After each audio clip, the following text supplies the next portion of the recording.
കഴിഞ്ഞ തെരഞ്ഞെടുപ്പിൽ LDF സർക്കാർ വരുന്നതിന് ഒരു പ്രധാന കാരണമായത് ആരോഗ്യ വകുപ്പിന്റെ കോവിഡ് കാലത്തെ ആരോഗ്യ വകുപ്പിന്റെ പ്രവർത്തനങ്ങളാണ് എന്നുള്ള കാര്യത്തിൽ സംശയമില്ല.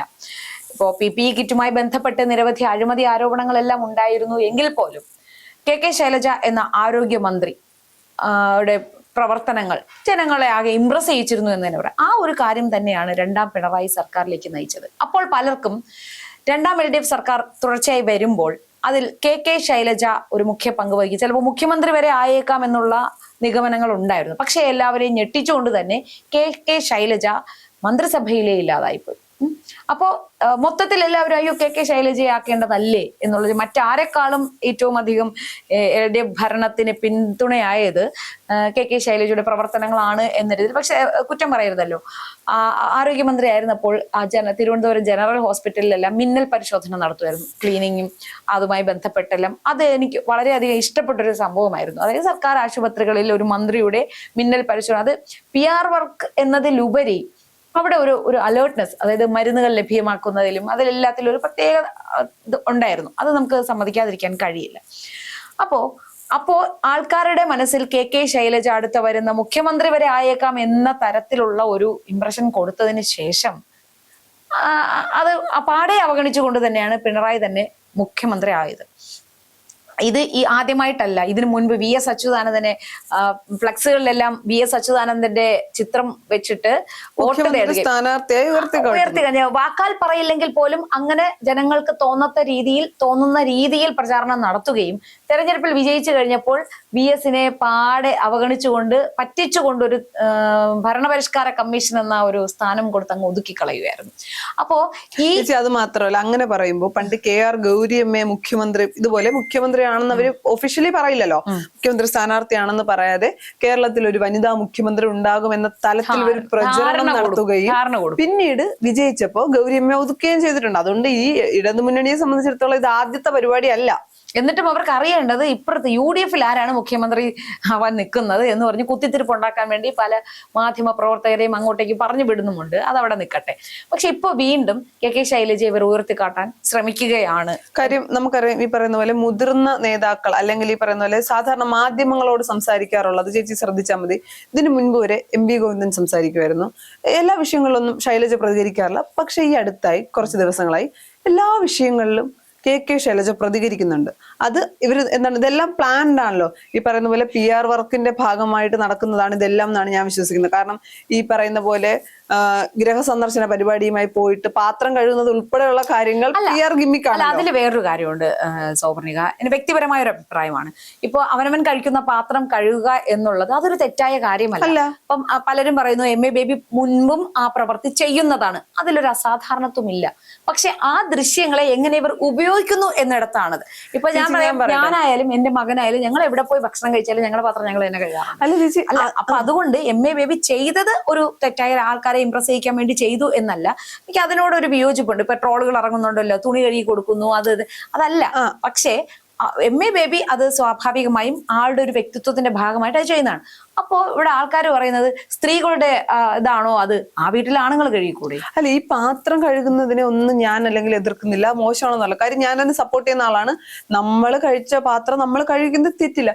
പക്ഷെ അത് എന്തിന് സോഷ്യൽ മീഡിയയിൽ ഇട്ടു എന്നുള്ള ഒരു ചോദ്യമുണ്ട്. അത് PR വർക്കിന് വേണ്ടി ചെയ്തതല്ലേ? പാത്രം കഴുകുന്നത് ഒരാളുടെ വ്യക്തി, ചേച്ചി പറഞ്ഞ പോലെ നമ്മുടെ പാത്രം നമ്മൾ കഴുകുന്നു, അതിലൊന്നും തെറ്റില്ല. അതിൽ സത്യത്തിൽ MA ബേബി അഭിനന്ദിക്കേണ്ട കാര്യമാണ്. പക്ഷേ ആ വീഡിയോ എന്തിന് സൈബർ ഹാൻഡിലുകൾ പ്രചരിപ്പിച്ചു എന്നുള്ള ഒരു ചോദ്യമുണ്ട്. അത് ലക്ഷം വരുമല്ലേ, അതൊക്കെ ഇങ്ങനെ ചോദിക്കേണ്ടതുണ്ടോ? അതൊക്കെ ഇങ്ങനെ പലതും വരും. അത്തരം PR ഗിമ്മിക്കുകളാണ് നടക്കുന്നത്.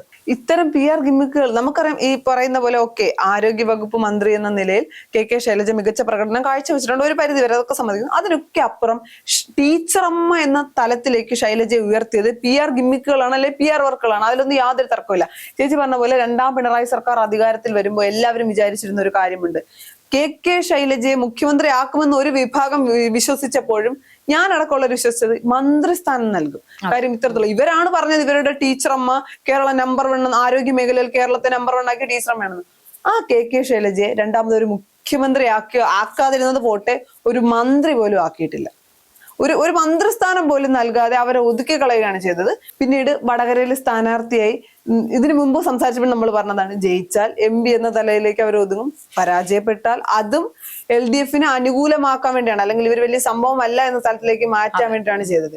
ഇപ്പൊ ഈ പറയുന്ന പോലെ മുഖ്യമന്ത്രി പിണറായി വിജയൻ പരാജയമാണെന്ന് തിരിച്ചറിഞ്ഞത് കൊണ്ടാണ് ഇവർ ശൈലജ ഉയർത്തിക്കാടുന്നൊരു ചോദ്യമുണ്ട്. അത് CPM അംഗീകരിക്കും? അല്ല, അത് കഴിഞ്ഞ CPM പറയുന്നുണ്ടായിരുന്നു, മുഖ്യമന്ത്രി പിണറായി വിജയൻ തന്നെ വരുന്ന തെരഞ്ഞെടുപ്പിലും ക്യാപ്റ്റനായി LDFനെ നയിക്കും എന്ന രീതിയിൽ പറയുന്നുണ്ടായിരുന്നു, CPMനെ നയിക്കുമെന്ന്.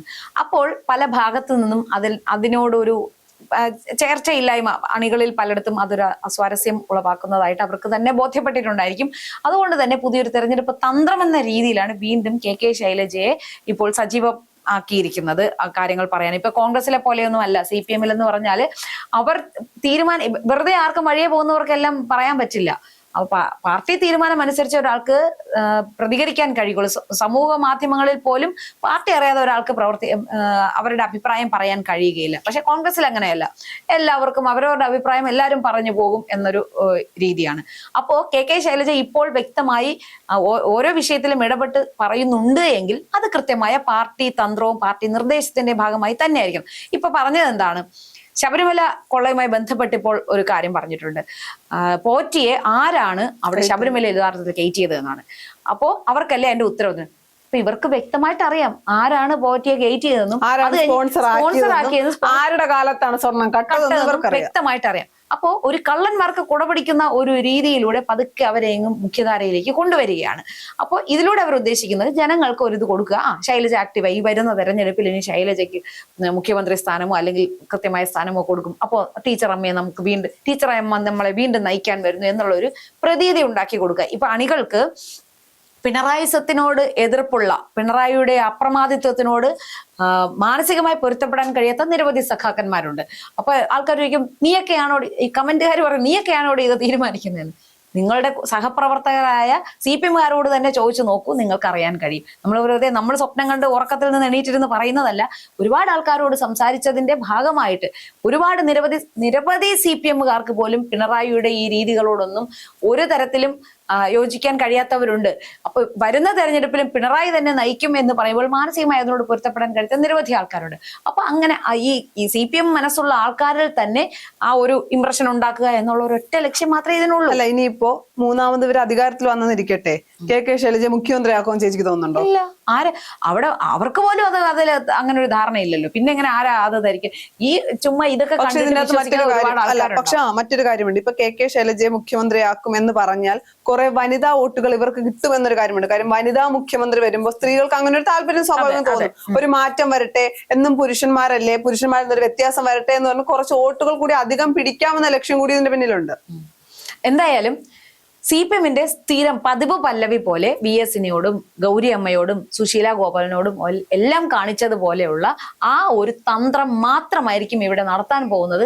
പിണറായിക്കപ്പുറം ഒരു മറുവാക്ക്. ഇപ്പൊ MV ഗോവിന്ദനൊക്കെ പാർട്ടി സെക്രട്ടറി ആയിരുന്ന വലിയ വീരവാദം മുഴക്കുന്നുണ്ട്. പക്ഷെ അത് വീരവാദമല്ല, അബദ്ധങ്ങളാണ്. എന്ത് പറഞ്ഞാൽ ഇന്നലെ പറഞ്ഞതല്ല ഇന്ന് പറയുന്നത്, ഇന്ന് പറയുന്നതല്ല നാളെ പറയുന്നത്. അപ്പോ പണ്ടത്തെ പോലെയല്ല, പറഞ്ഞത് മാറ്റി പറയുമ്പോൾ വ്യക്തമായി സോഷ്യൽ മീഡിയയിൽ ആളുകൾ എടുത്ത് അലക്കുന്നുണ്ട്. ഇന്നലെ പറഞ്ഞതല്ലല്ലോ ഇത് എന്ന് പറഞ്ഞ് മാറ്റി പറയുന്നത്, ഒത്താന്ന് പറഞ്ഞ് എന്തൊക്കെയോ മാധ്യമങ്ങളോട് പറയുന്നു. അപ്പോ MV ഗോവിന്ദനും അറിയാം പിണറായി പറയുന്നതിനപ്പുറത്തേക്ക് ഒന്നുമില്ല. ഇവരൊക്കെ വെറുതെ എന്തുകൊണ്ടാണ് ഉള്ളിൽ നിന്ന് വരാത്തതായത് കൊണ്ടാണ് ഇപ്പൊ MV ഗോവിന്ദനായാലും പറയുമ്പോൾ മാറ്റി മാറ്റി പറയേണ്ടി വരുന്നത്. അവർക്കൊരു നിലപാടില്ല, അവർ പറയുന്ന അവർക്ക് തന്നെ ഒരു ധാരണയില്ല. അപ്പൊ അതുകൊണ്ട് ഇവിടെ പൂർണ്ണമായി നിലനിൽക്കുന്നത് ആ ഒരു പിണറായിസമാണ്. ഒരു വിഭാഗമെങ്കിലും അതിനൊരു അറുതി വരണമെന്ന് ആഗ്രഹിക്കുന്നുണ്ട്.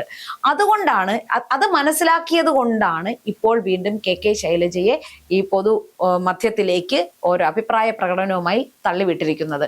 അപ്പോൾ ഈ അണികളും KK ശൈലജയ്ക്ക് എന്തായാലും ഇതൊക്കെ അറിയാമായിരിക്കും. കാരണം ഇതിനേക്കാൾ ചാടിക്കടന്നിട്ടുള്ളതാണ് KK ജോസഫ് എന്ന് പറയുന്ന പോലെ ഇതിനേക്കാൾ തന്ത്രങ്ങൾ കണ്ടിട്ടുള്ളതാണ് ഈ KK ശൈലജ എന്ന് അവർ മനസ്സിൽ പറയുന്നുണ്ടാവും. അപ്പൊ അതുകൊണ്ട് തന്നെ ഇതൊന്നും ഇനി ഈ കാലത്ത് ഇതൊന്നും വിലപ്പോവാൻ ഒരു സാധ്യതയുമില്ല.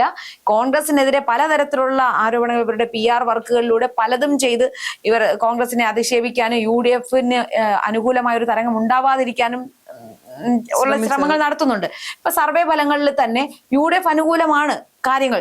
അപ്പോ VD സതീശൻ ഒരു പ്രാമുഖ്യമുണ്ട്. അതായത് പ്രതിപക്ഷ നേതാവെന്ന നിലയിൽ VD സതീശൻ പിണറായി വിജയനേക്കാൾ ഒരു സ്വീകാര്യത കിട്ടുന്നുണ്ട്. അപ്പോ അപ്പോൾ അവിടെ ഒരു കുത്തിത്തിരിപ്പ് ഉണ്ടാക്കാൻ വേണ്ടി ഇവർ കൃത്യമായി തന്നെ ആൾക്കാരെ പറഞ്ഞു വിട്ട് NDTVയുടെ സർവേ വന്നപ്പോൾ രമേശ് ചെന്നിത്തലയോട് കുത്തിത്തിരിപ്പ് ഉണ്ടാക്കാൻ വേണ്ടി പറഞ്ഞു വിട്ട് ഓരോന്നും അവർ പറയിപ്പിക്കാൻ ശ്രമിച്ചിട്ടുണ്ട്.